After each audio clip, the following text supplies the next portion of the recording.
J'ai survécu à la Shoah et j'ai aussi survécu au massacre du 7 octobre. L'horreur, l'horreur. Ils ont assassiné mon fils. J'ai tellement mal. Je sais supporter la douleur d'habitude, la cacher, mais cette fois la douleur est trop forte, trop intense.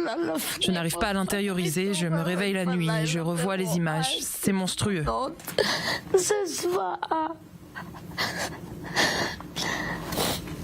Ruth Haran,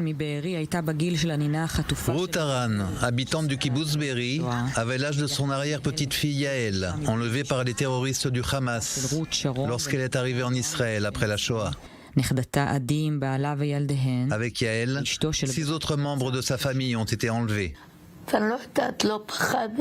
Ils ont d'abord frappé à ma porte et lorsque j'ai ouvert, ils se tenaient là, juste devant moi, avec leur bandeau vert autour de la tête.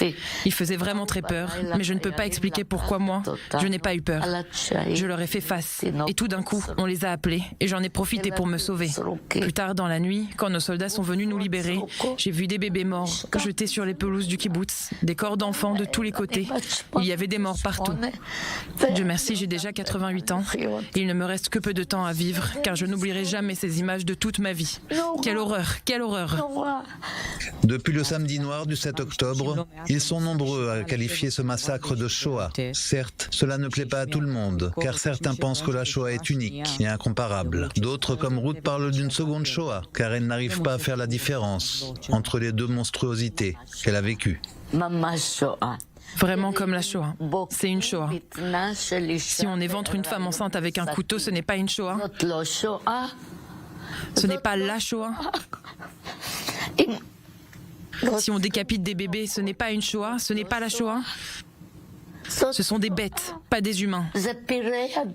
Ruth est arrivée avec ses parents quelques années avant la déclaration de l'indépendance du pays. Elle sait ce que c'est d'être poursuivie et persécutée et d'avoir besoin de se sentir en sécurité, protégée, dans un pays juif. J'adore ce pays. Il a donné aux millions de juifs éparpillés dans le monde un sentiment de sécurité et un refuge. Mais ce qui est arrivé cette fois est innommable, indescriptible. Où est le gouvernement? Où est l'État?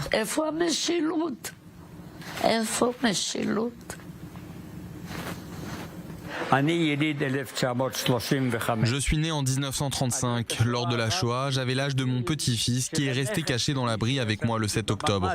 Tous mes souvenirs de la Shoah sont ceux d'un enfant.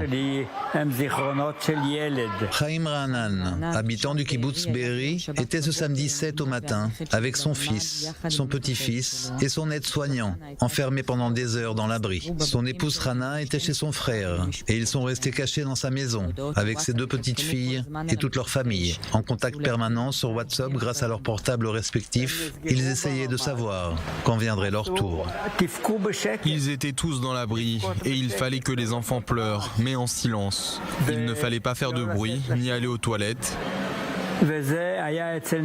C'était très compliqué pour mes petites filles. Plus de 100 des membres du kibbutz sont morts cruellement assassinés ou emmenés comme otages à Gaza.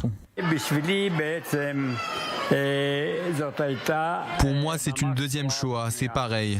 Je me suis même fait une réflexion qui ne plaira pas à tout le monde. Mais je me suis demandé si le chiffre de 6 millions était plus grand que le chiffre 107. Et je me suis dit que 107 était un nombre bien plus important. Car c'est comme si on m'avait tué 107 fois. J'ai ressenti ça dans ma chair. Alors que pour les 6 millions de nos frères, nous l'avons appris après. La petite fille aînée de Chaim a décidé de quitter le pays et de rejoindre pour un temps les États-Unis avec sa famille.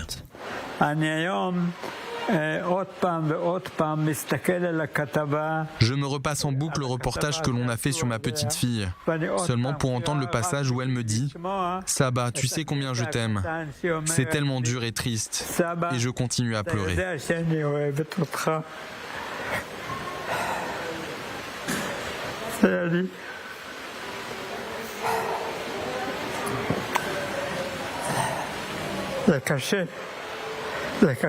C'est tellement dur et triste.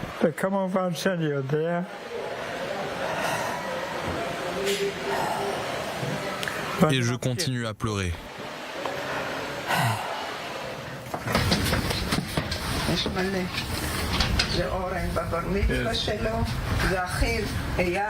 Miki et Tova Stern ont perdu leur petit-fils Oren, qui faisait partie de l'unité d'intervention rapide du kibbutz de Nativa Sarah. Ils étaient en contact avec leurs enfants pour savoir ce qui se passait au kibbutz, sans pouvoir croire à l'ampleur du désastre.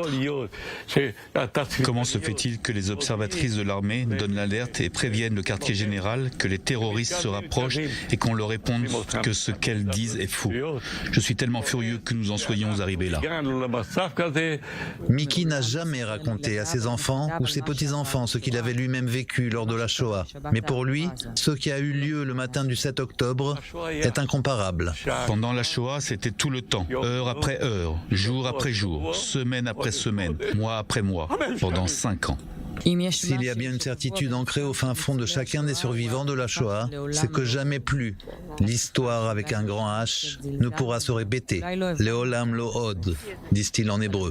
Une promesse non tenue et à laquelle, avec le temps qui passe, on a donné moins d'importance.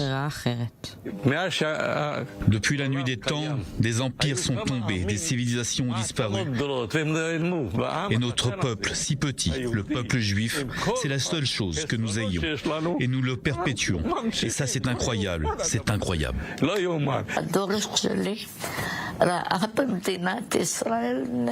Ma génération voit l'État d'Israël comme un miracle. Jamais nous ne laisserons quelqu'un le détruire, même après le fait qu'ils aient assassiné mon fils. Je sais que les gens de Be'eri reviendront et reconstruiront cet endroit aussi beau qu'il était. C'était un endroit merveilleux. C'est mon espoir.